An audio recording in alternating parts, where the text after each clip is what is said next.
All right. Welcome to the podcast, everyone. My name is Eric Quanley. I'm here interviewing Katrina Sun Breese.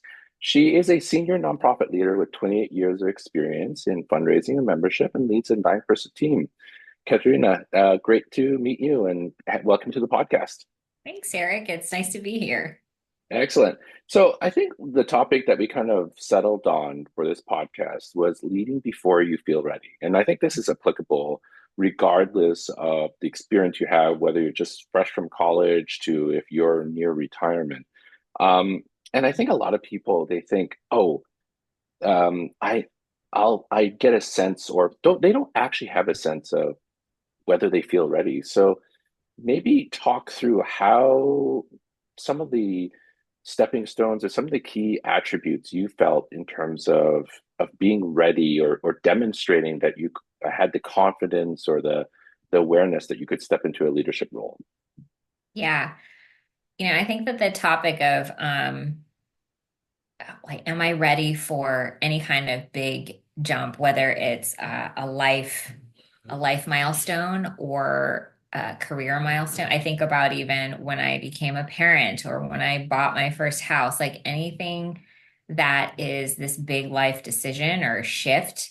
You can't help but question, or at least I think a lot of people do, whether or not you're fully ready for the responsibility, for the pressure, if you feel like other people think you're ready. And I think that there are a lot of factors that people think about with that. And in my personal experience, my first true leadership role was in my early 20s. And the pathway to that, and the pathway to me, leading a team, or it was a small team, it was a team of one other person with my first management role, Hmm. but I was on the senior team. Was I had left an organization and taken another job, but I had always kept in touch with the CEO and other senior leaders at that organization. And when the person leading fundraising had left and there was a vacancy, um, I just happened to have still been in conversation with a director at the time. Hmm. And I was planning a move. I was planning on leaving DC, and I'm in the DC area. I haven't left, but at that time in my Hmm. life, like I don't know if DC is for me anymore. I think I want to plan a move, and so I was kind of in this transition point. I wasn't particularly happy in the job I was in, and then the director had said, "Well, what do you think about coming back? We have someone leaving." The director's leaving. We need someone in this role, and you could just be interim. Like if you're leaving, you just come in, kind of like fill the gap, and then until we hire like the permanent person. And I interviewed with the CEO, and I kind of was just like, what do I have to lose? I'm just gonna like it's that whole Hmm. fake it till you make it mentality. Yeah. I really didn't think that I was right for the job. But I was just like, I'm not there right now anyway. I could just talk about how I think I'm ready, but I don't have anything to lose. Hmm. I'm going to be leaving, so it's fine.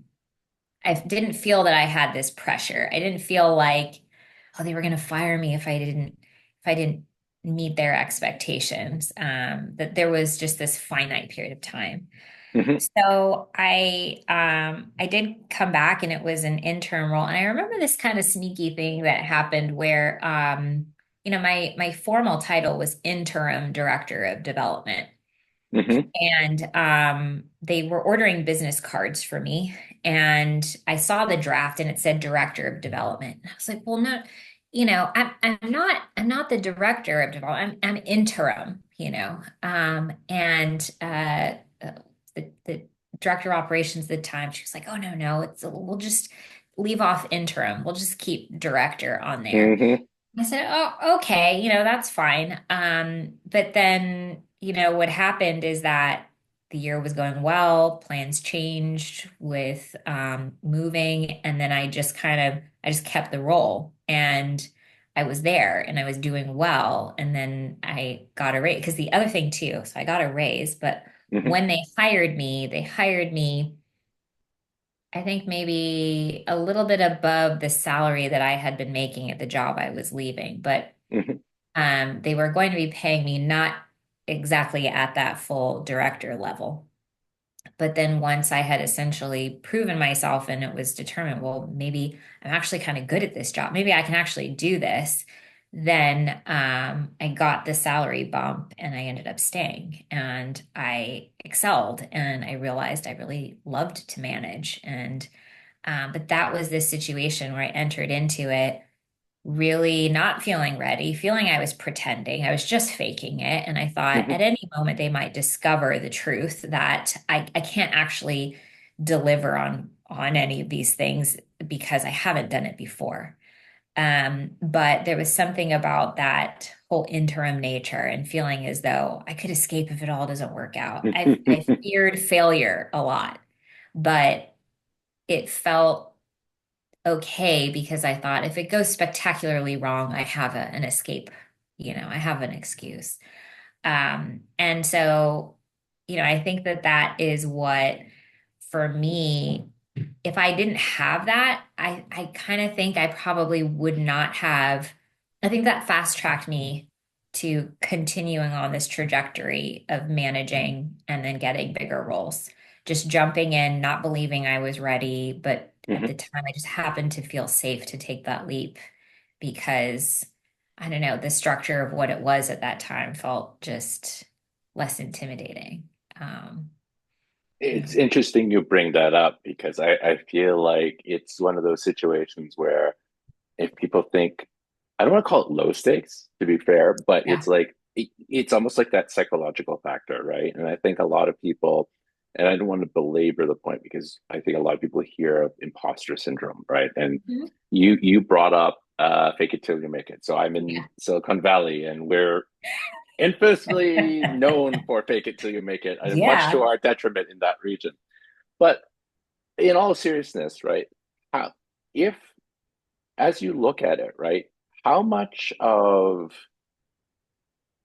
before, I mean, there was that interim nature that can maybe Mhm. gave you that psychological safety, but there's something else that you mentioned. It's like how much of it was you were overly concerned and overly rotated on, let's say, the external factors of like, oh, Mhm. what is the perception? You kind of mentioned it Mhm. indirectly with the intern. And then how did you overcome that? Because I personally, myself, I think I suffered through that as well, where it's, I'm overanalyzing and it's like the analysis paralysis, right? How did you kind of get out of that? Or maybe even how did you maybe think through or out of the imposter syndrome? I think imposter syndrome is something that I don't know if I will fully ever not have. Hmm. And part of it has to do with I have all of these like intersectional identities that are kind of fighting up Hmm. against at that time. I was young and I thought, and my peers were 20 years older than me. So I Hmm. thought I don't belong here. I was working for an organization that was serving the Asian American and Pacific Islander community. And I'm biracial. I'm half Korean. I'm half Hmm. German Irish. And I thought I'm not, yeah, I'm not Asian enough, you know. Hmm. I was working for an organization that was supporting higher education.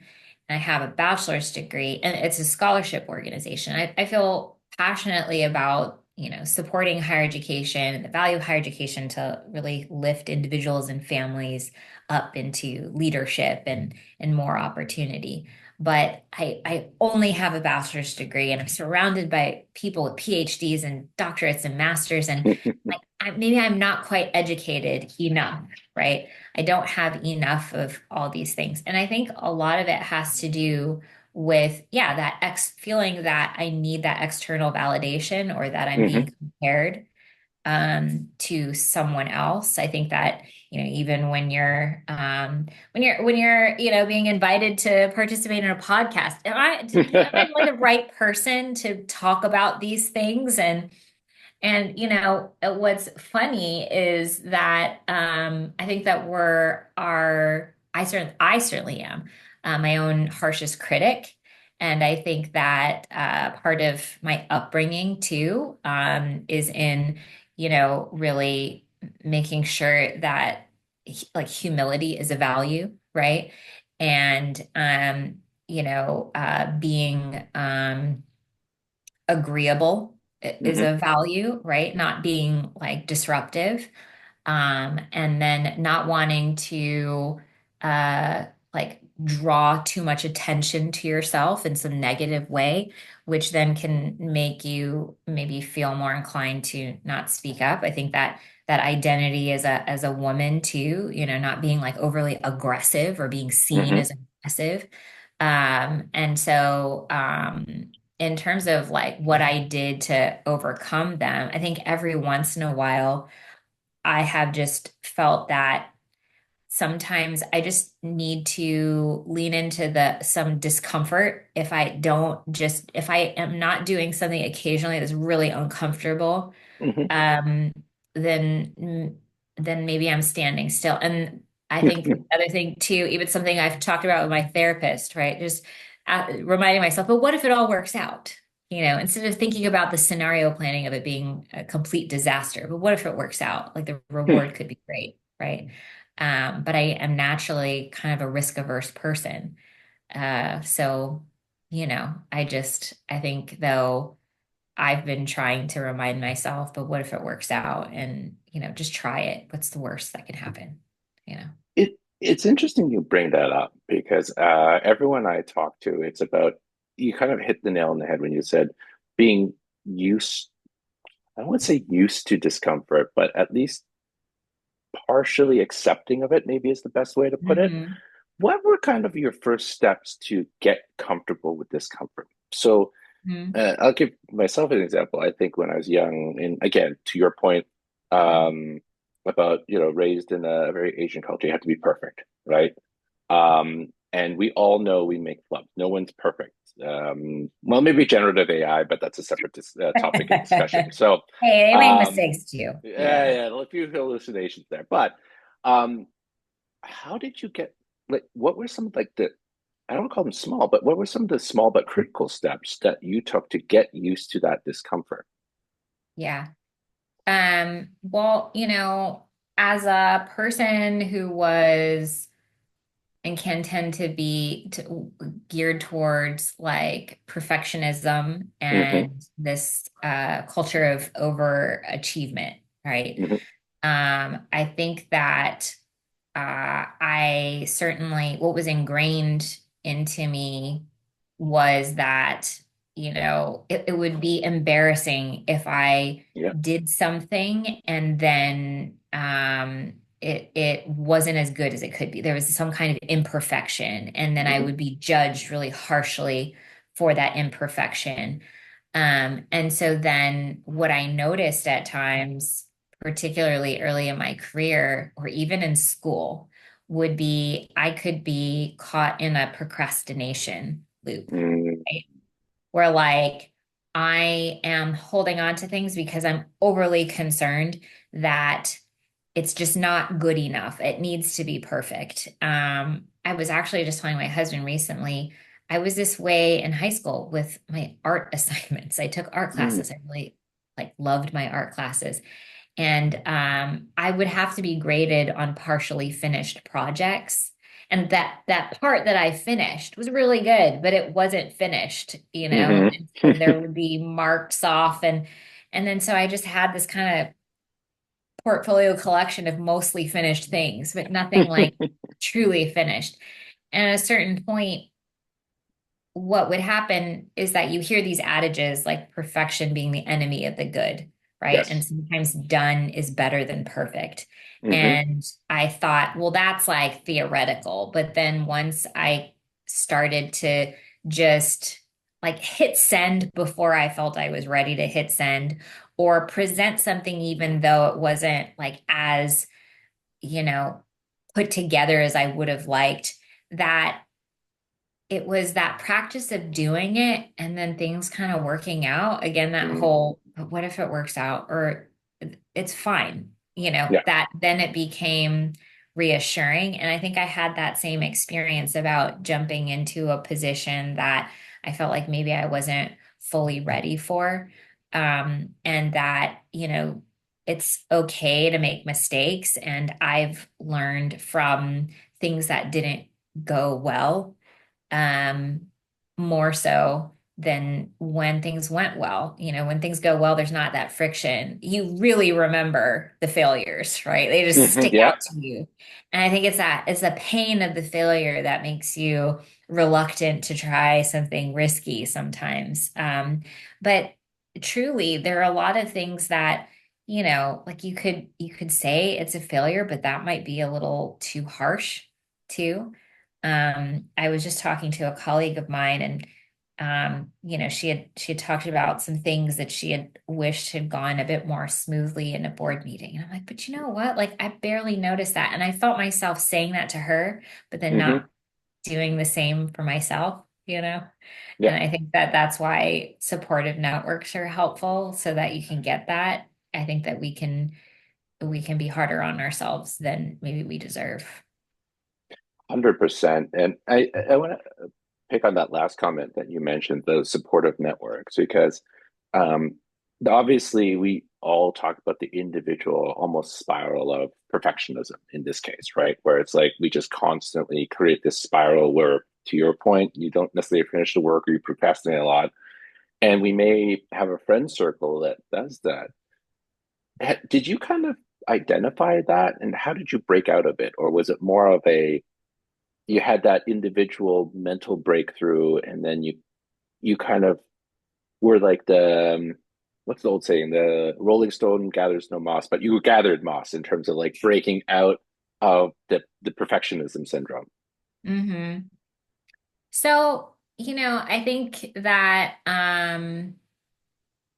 about the supervisors or managers I've had Hmm. in my career, and those that like really pushed me for the accountability and deadlines and setting goals and just reporting back on them.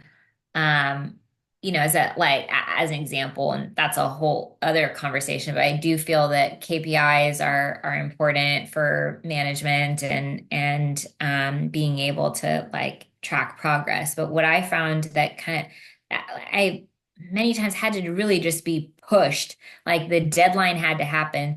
The performance was based on getting a thing done, not on it Hmm. being perfect. And when I realized that like that was what they cared about more sometimes, that, as somebody who was like that A+ student looking for that like extra credit, you Hmm. know, a lot of times in work, in life, you're not getting extra credit and you're not getting a grade, Yeah. right? Um, but you need to show progress and growth. And when I had, I think performance conversations with supervisors, and that, I started to be measured on risk taking, right? And not dinged on when a risk I took, just didn't work out, that it was really that effort that I put in. So I'd say that, less so maybe friend groups or peer groups, but more so those management relationships I've had over the years kind of pushed me into some of that discomfort. And if I wasn't in a position having really to like report on progress towards things that I felt uncomfortable doing, I don't know how much I would have welcomed all of that. Mm, that makes sense. So it is a bit of an environment. So, and speaking of environment, you hit on something because when you got your first leadership role, you mentioned you were 20 years younger, and we have a bit of an age bias in terms of, and it goes both ways, right? Hmm. We expect that with seniority comes maturity, and maybe there's not enough in terms of youth. But again, being in Silicon Valley, we kind of break the norms, and it's like, Yeah, hey, yeah, yeah, we like to say if you have a good idea, it doesn't matter your age. But yeah. how did you encounter any of that age bias, or was it more about and what did you do to kind of overcome it if you had to? Yeah, it's only been more recently that I'm not the youngest person in the room. As like I'm now in my 40s and in those middle-aged years, right? And but for years in management roles, I was my first management role was my early 20s. And so for the past like 15 years or so, I've just been the youngest person at the level that I was. And I would say that the age bias was really more felt that, so examples, if I were to go to, so part of my responsibility for many years was to organize a gala. Hmm. And I was the staff lead for the fundraising and planning. And I would attend the gala, and people I would meet, maybe, this is before we had Zoom and we saw each other all the time. I was talking to people on conference lines, and Hmm. so they wouldn't see what I look like, although they could presume I was young, maybe from my voice. But then I would be mistaken for student. I would go to, and I'd have to say, "Oh, no, no, no! I work here. My name is Katrina. Like we've spoken." And then, I think that there was that. So that wasn't those. There would be awkward moments, but not too bad. But I think that a lot of it too had to do with stories I told myself or assumptions. I would feel self-conscious myself about being young and again having that imposter syndrome. And I wonder how many times I just assumed that it was my age and that that was a problem or Hmm. that was something that maybe I myself just felt insecure about.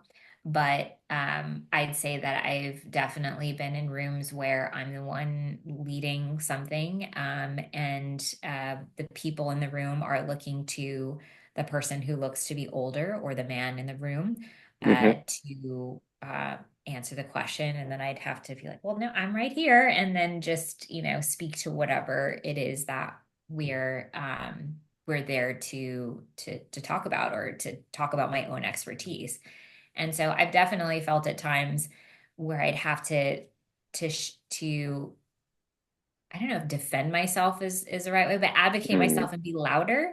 Hmm. And that it's this weird feeling because I have to project more confidence in order to get my point across Hmm. to compensate sometimes, right? And I think that that's true, not just being a younger person in the room or being a woman, but being an Asian American younger woman in a room, Hmm. right? I'm sure you see that working in Hmm. Silicon Valley, right? There's Yeah. just this reality that there are certain kind of cultural barriers too, and that exist, or perceptions and biases that exist, right? And so I'd say that the other the other thing too to balance with all of that is that there is this reality of you're going to be sitting at a table where if you don't have as many years of experience and you're sitting at the same table with someone with decades of experience, there's this reality that that person wants to be respected for their experience as well, right? Yeah. And to just come in and feel as though proclaim to know better. A big part of it is, but they have years of data too. You can't dismiss that experience, that there are some things that, you know, time in can't be easily replaced. Hmm. But yeah, just because you're the oldest person in the room doesn't mean that you have the right solution. Just like being the youngest person in the room doesn't mean you're all of a sudden an innovator. Hmm. And so, I know people that are decades older that are bigger social media experts than I would ever profess to be. I am not one. And so I think that something that at my point in my career and at my age, I'm starting to kind of see like both ends a bit. Hmm. I'm in this Hmm. like point where I was not that long ago that younger person. But then I have more appreciation for what perhaps people who've had more years in um, you know, in terms of like how they see that next generation. It's that whole, I don't want to be the crotchety back in my day, Yeah, but I just have the greater understanding and appreciation of people from a spectrum of generations in the workplace. that makes total sense. And I think in your response, you hit on the two other ones that I want to kind of touch on. One is being a woman in leadership, and some of the biases or stereotypes you encountered and how you come to that, but then also the cultural aspect, right? You mentioned you're biracial, right? Korean and German, and that comes with its own sets. But let's focus on the women in leadership because I think that's still, unfortunately, as with the other elements. Let me be clear, whether it's I mean, all types of stereotypes, we still need to continually raise the bar, right? But Mhm. let's focus on one at a time in this case. Yeah. The women perspective, it sounds like, and I don't want to repeat, but it sounds like a lot that you've encountered or experienced with age is also something that we have to be mindful of from a gender perspective or a women in leadership perspective. Would that be a fair assessment? Yeah, being in the nonprofit space, I am fortunate that I'm surrounded by colleagues, a lot of colleagues that are women. I work for an women's equity organization now, and so that's something that is very much front and center in the work that I do on a day-to-day basis. And so I feel fortunate in that, but I haven't always worked in this space. Hmm. Something that is a norm is that while the majority of nonprofit fundraisers are women, the individuals who are at the highest level of leadership in the nonprofit industry still remain to be men. Hmm. And so what it shows is kind of maybe a lack of pipeline development, or perhaps Mm. too, when you can't see yourself in a certain position, whether that's as a woman, as an Asian American, as any number of different identities, then that whole not just imposter syndrome comes in. You think like maybe that's not for me, right? Hmm. Or maybe it's all of a sudden inaccessible. And so I definitely still feel that too. And that whenever I see younger people in positions being CEOs and being, senior leaders, it does feel more accessible to me. But I have to see that more. And I think that Hmm. that's hard to change overnight. But in terms of my identity as a woman too, or even to some things that friends of mine or colleagues have had. A friend of mine, works full time. Her husband works full time, and they have three kids. And his supervisors are not as flexible or understanding of childcare responsibilities. And so really the burden falls primarily on her, and for him, what that looks like is on the odd occasion where he has to step up. Um, it's met with some resistance in his workplace. And so I think that that's the experience that a lot of women have in the workplace, that that's also why women are drawn to more. I think everyone is drawn to flexible workplaces, but especially too when you're juggling parenthood Hmm. and working. I think that there are a lot of gender norms that are placed upon women in terms of being mothers and caretakers of the home. And that, that is at a balance with everything else that's going on for work. I remember, I think it was a couple of weeks after I returned from maternity leave after having given birth to my first child, that I traveled for the first time Oh, wow. for work. And it was for an event. And at the time too, I remember my supervisor at the time was kind of annoyed that we had to kind of accommodate the fact that I was still nursing. I needed to pump. I needed to Hmm. have some. I needed to have reasonable accommodations to be Hmm. able to manage where I was in my motherhood at Hmm. the time and as a woman. And I remember feeling like that was a burden, Mm. and then questioning whether or not I could like travel in this way. And, we hear a lot of things from, we hear advice from folks about being seen in the workplace and being available. And, there's hustle culture and work really late and Yes. show up Yep. and do all these things. And I like, I I've ascribed or subscribed to a lot of that, right? I do think that, if you want to get to certain levels at work, as with anything, you have to put the work and the time in, right? Yes. But then too, there certainly becomes this very great divide once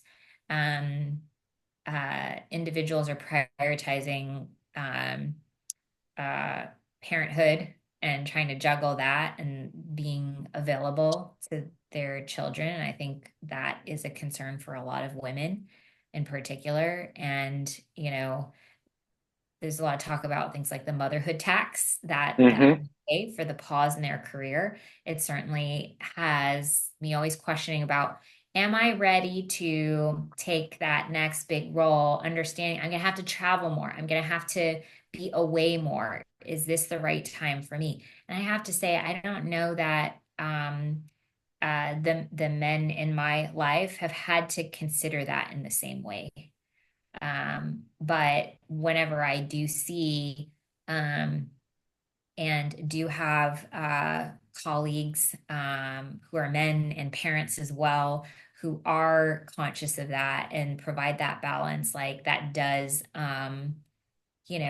it's heartening in that those traditional gender norms are not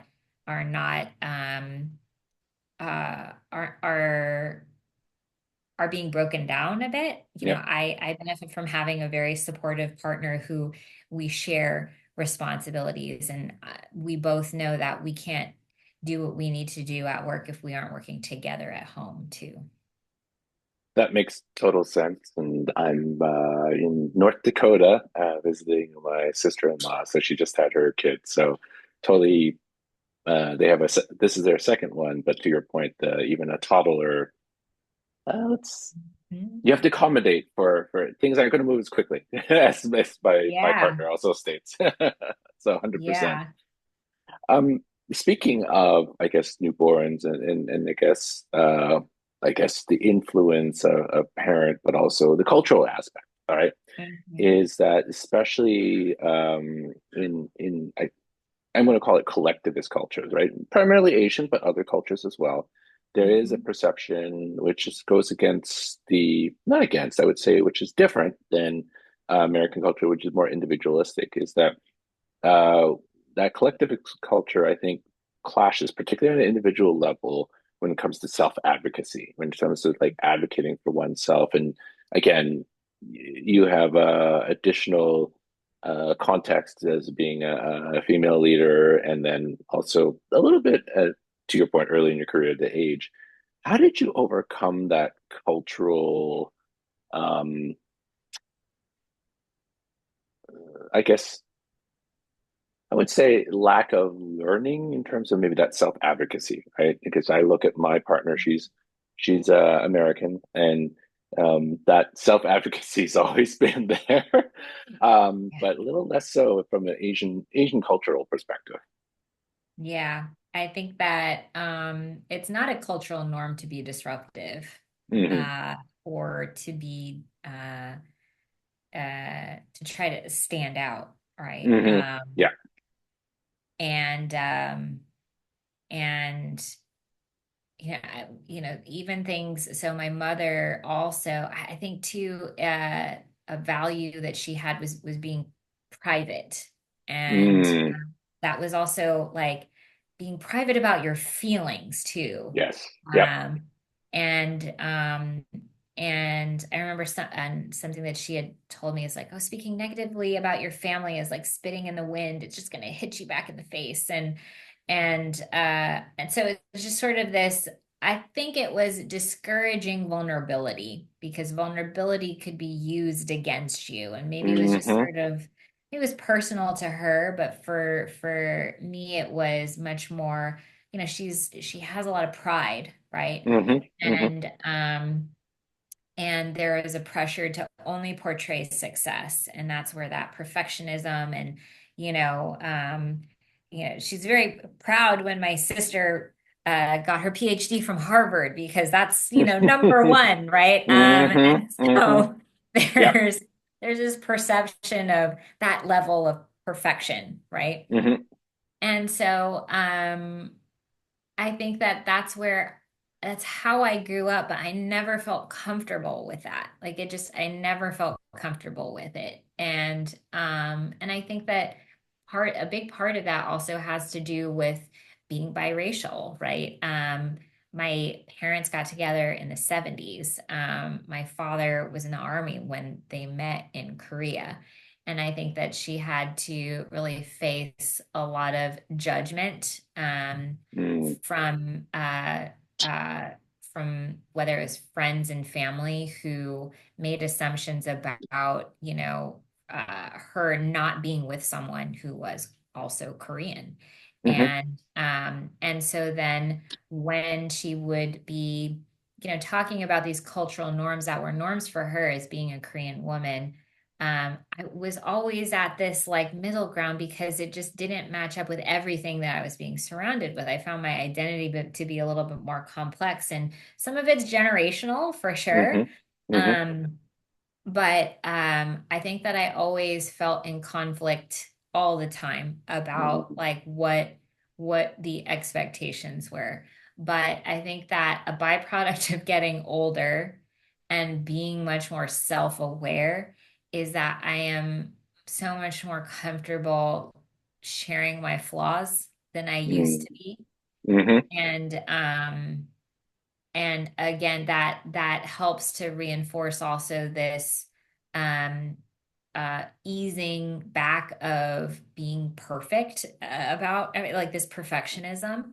And I've found that uh people professionally in my personal life are able to connect with me more through vulnerability.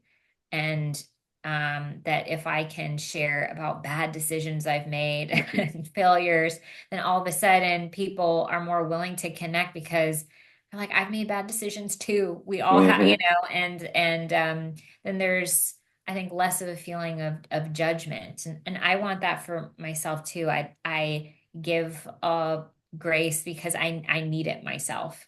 And so I think that that's where that piece about butting up against cultural expectations can be really hard because we're so Yeah. conditioned. Yeah.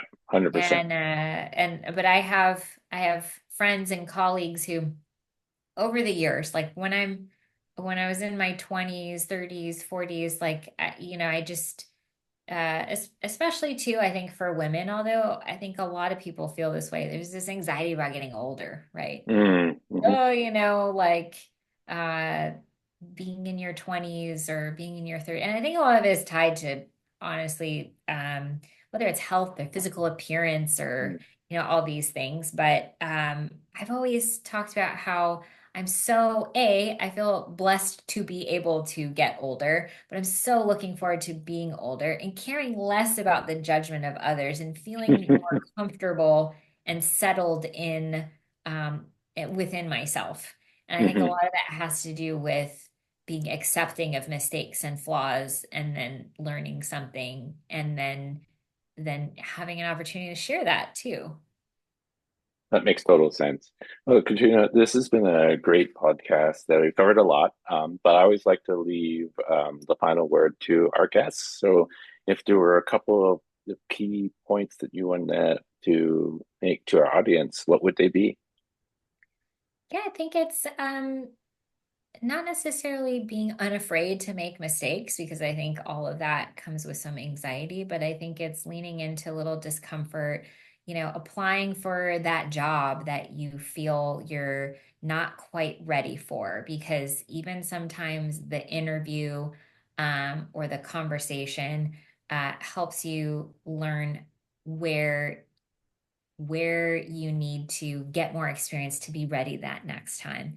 Mhm. It's that whole, ensuring that if you want to get to the next level, that leaning into that discomfort is what's going to help you grow, right? You have to tear your muscles a bit in order to build them.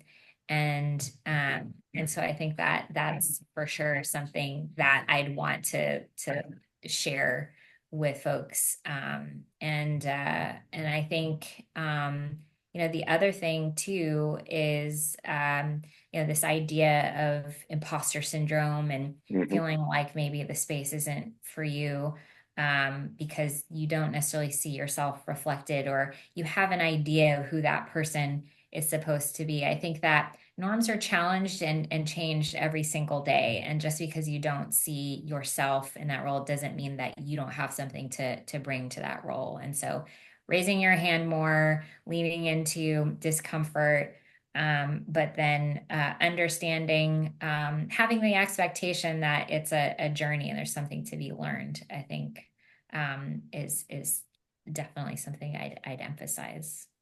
I think the journey is definitely a big one. Well, Katrina, thank you again for joining the podcast. Thank you. It was a pleasure.